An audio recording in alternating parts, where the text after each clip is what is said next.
আজ বহরমপুরের একটি বেসরকারি অনুষ্ঠান ভবনে আয়োজিত হলো ইন্টারন্যাশনাল হিউম্যান রাইটস অর্গানাইজেশনের দ্বিতীয় বার্ষিক জেলা সম্মেলন। এদিন মুর্শিদাবাদ জেলা কমিটির উদ্যোগে এই সংগঠনের প্রায় ৮০ জন সদস্য উপস্থিত ছিলেন এই আলোচনা শিবিরে। সমগ্র দেশ তথা রাজ্যের পাশাপাশি মুর্শিদাবাদ জেলাতেও এই সংগঠন একাধিক জনমুখী কাজ করে আসছে। মূলত সাধারণ মানুষকে আইনি পরিষেবা দেওয়ার এই সংগঠনই মূল লক্ষ্য। এদিন এই সম্মেলনে আইনি পরিষেবা, বর্তমানে বেকার যুবক যুবতীদের কর্মসংস্থান, স্বাস্থ্য পরীক্ষা শিবির, রক্তদান শিবির সহ একাধিক গুরুত্বপূর্ণ বিষয়ে আলাপ আলোচনা হয়। এদিনের এই সম্মেলনে মুখ্য ভূমিকায় উপস্থিত ছিলেন এই সংগঠনের জাতীয় সভাপতি চন্দন কুমার মহাল। এছাড়া উপস্থিত ছিলেন এই সংগঠনের প্রতিষ্ঠাতা আজিজ উসমানী। উপস্থিত ছিলেন এই সংগঠনের মুখ্য সংবাদ আধিকারিক পীযূষ কান্তি রায় সহ এই সংগঠনের একাধিক কর্মকর্তা।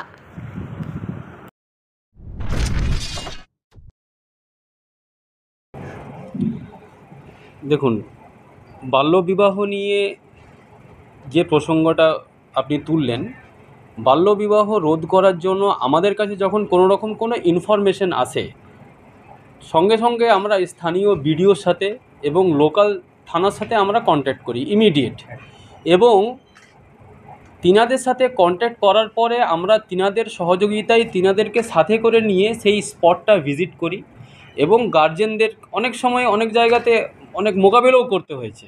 মানে স্থানীয় লোকেরা খুব আক্রমণাত্মক হয়ে উঠেছিলেন, কিন্তু সেই জায়গাতে আমরা স্থানীয় প্রশাসনকে নিয়ে আমরা তাদেরকে অ্যাওয়ার করেছি কি হবে, কি ক্ষতি হতে পারে। বাল্যবিবাহ দিলে আপনার মেয়ের বয়স 14 বছর 15 বছর, আপনি যদি বিবাহ দেন আপনার কি ক্ষতি হবে, কি অসুবিধা হতে পারে আগামী দিনে, এইসব বিষয়ে যখন আমরা তাদের সামনে তুলে ধরেছি তখন তারা সেটাকে মেনে নিয়েছেন।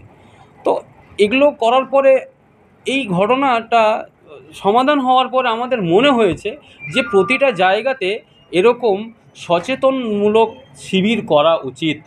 সেটা স্কুলে হোক, সেটা বিভিন্ন পাড়ার মোড়ে হোক, ছোট ছোট মানে জায়গা তৈরি করে আমরা যদি মানুষের কাছ পর্যন্ত যদি অ্যাওয়ারনেসটা পৌঁছে দিতে পারি, ভালো কনসেপ্টে যদি পৌঁছে দিতে পারি, আমার মনে হয় বাল্যবিবাহটা অনেকটা রোধ হবে না, বেশ কিছুটাই রোধ হবে বলে আমি মনে করি।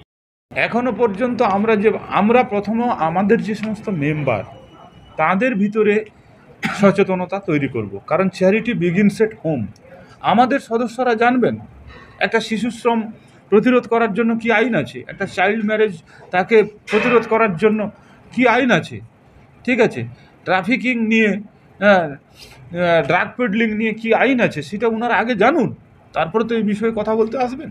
তারপরে আমরা নির্দিষ্ট দিন ধরে ধরে, যেরকম শিশুশ্রম রোধ করার জন্য সংশ্লিষ্ট যিনি বিডিও আছেন বা লেবার ওয়েলফেয়ার অফিসার আছেন, স্কুল কলেজেসগুলো, কলেজের যারা যাচ্ছে তারা তো অ্যাডাল্ট হয়ে যাচ্ছে, 18 বছরের উপরে হয়ে যাচ্ছে, বিশেষ করে বিদ্যালয়গুলোতে একটা সচেতনতা শিবির, বিভিন্ন সচেতনতা শিবির আয়োজন করা, সাইকেল র্যালি করা, মোটরসাইকেল র্যালি করা, লিফলেট বিতরণ করা, বিভিন্নভাবে সমাজে একটা সচেতনতা তৈরি করা।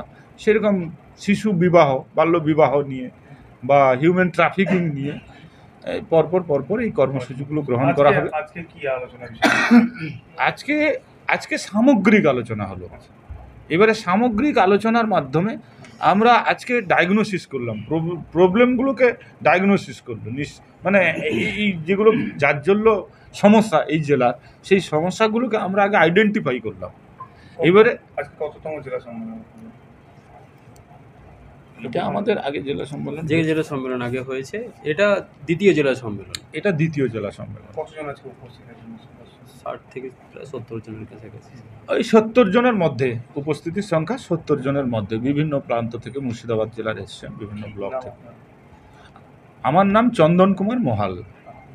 আমি এই IHWO বা ইন্টারন্যাশনাল হিউম্যান ওয়েলফেয়ার অর্গানাইজেশনের জাতীয় বোর্ডের সভাপতি।